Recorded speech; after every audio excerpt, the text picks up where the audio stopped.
ॐ ॐ नमो भगवते वासुदेवाय इति श्रीमद्भागवतमाहात्म्यम्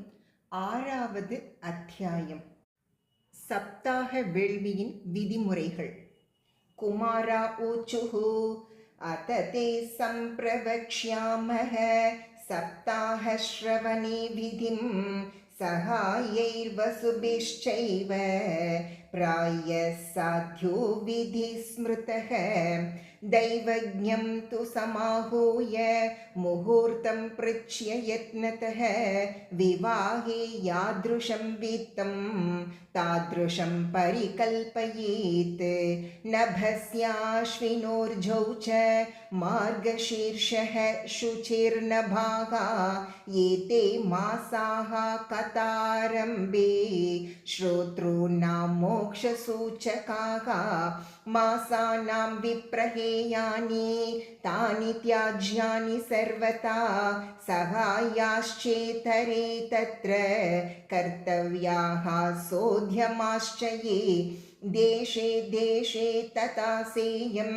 वार्ता प्रेष्या प्रयत्नतः भविष्यति कथा चात्र आगन्तव्यं कुटुम्बिभिः दूरे हरिकथाः केचित् दूरे चाच्युतकीर्तनाः स्त्रियः शूद्रादयो ये च तेषां बोधो यतो भवेत् देशे देशे विरक्ता ये वैष्णवाः कीर्तनोत्सुकाः तेष्वेव पत्रं प्रेष्यं च तल्लेखनम् इतीरितं सतां समाजो भविता सप्तरात्रं सुदुर्लभः अपूर्वरसरूपैव कथा चात्र भविष्यति श्रीभागवत पीयूष पानाय रसलम्पटाः भवन्तश्च तथा शीघ्रम्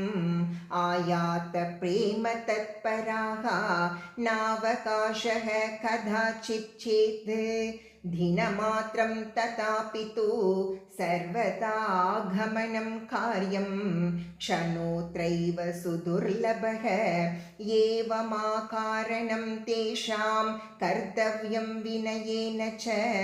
आगन्तुकानां सर्वेषां वासस्थानानि कल्पयेत् तीर्थे वापि वने वापि गृहे वा श्रवणं मतं विशाला वसुधा यत्र कर्तव्यं तत्कथास्थलं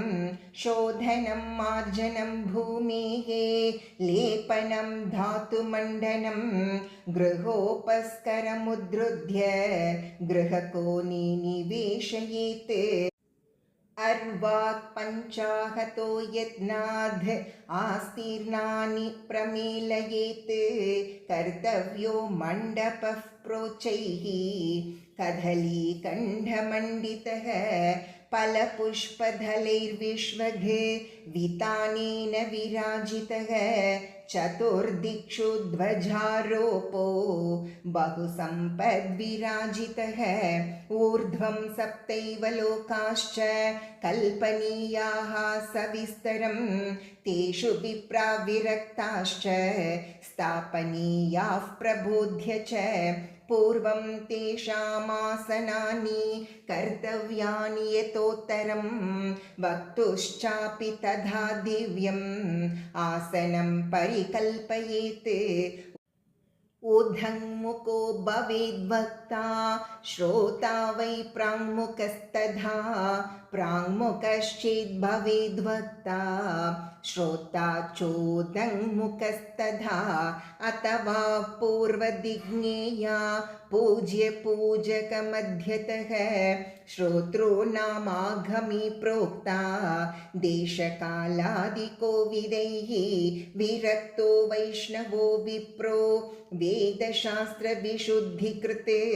दृष्टान्तकुशलो धीरो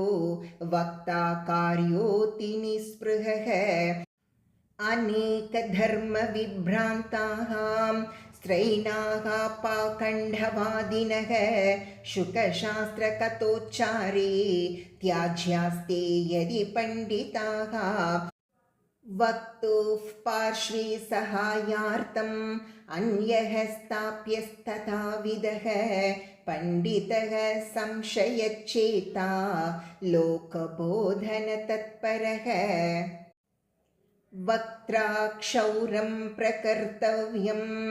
धिनाधर्वाग्व्रताप्तये अरुणोदये सौनिर्वर्त्य शौचं स्नानं समाचरेत् नित्यं संक्षेपतः कृत्वा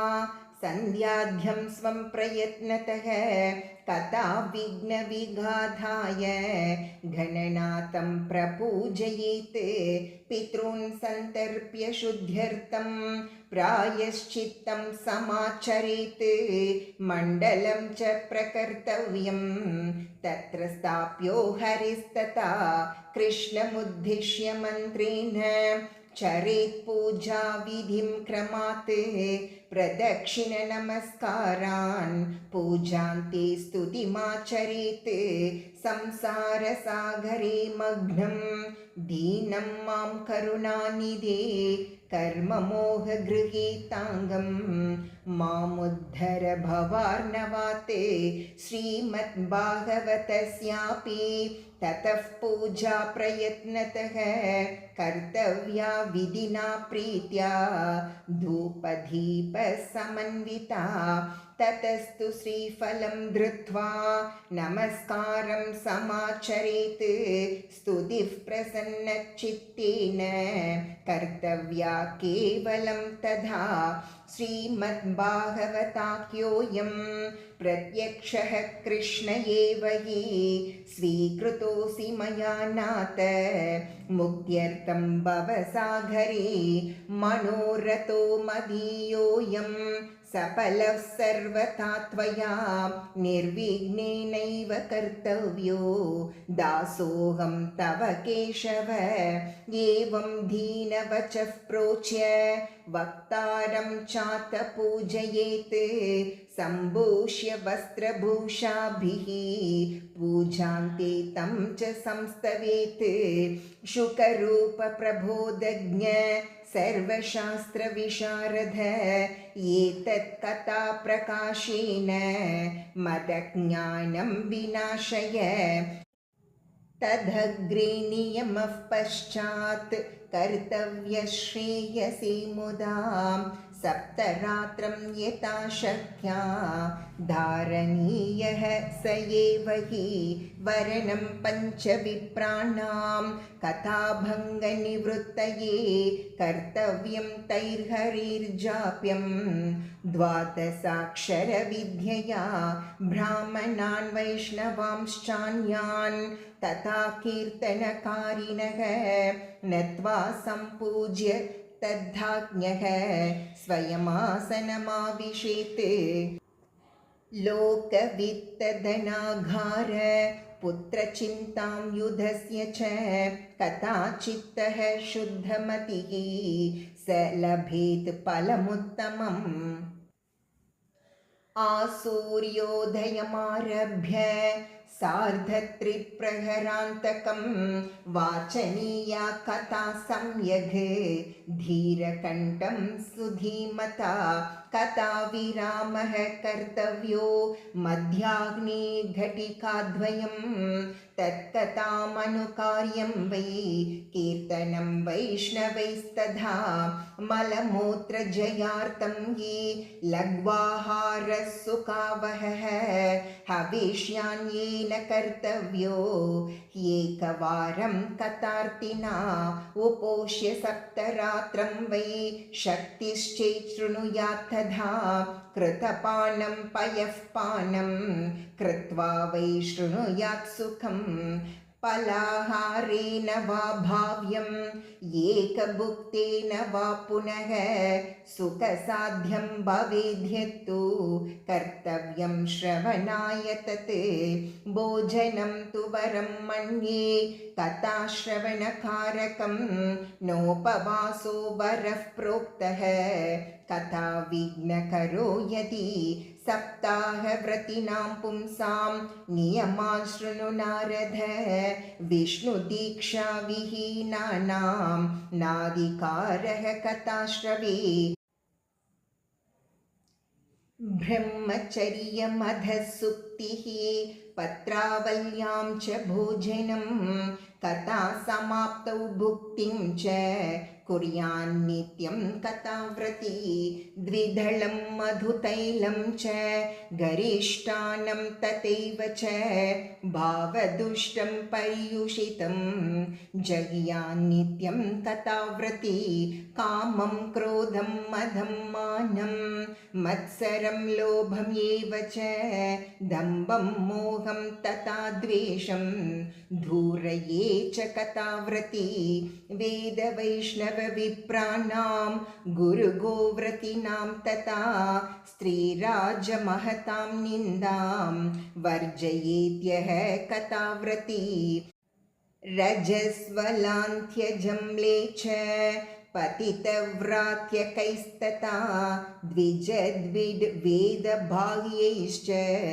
न वधेत्यः कथाव्रती सत्यं शौचं दयां मौनम् आर्जवं विनयं तथा उदारमानसं तद्वद् एवं कुर्यात् कथाव्रती।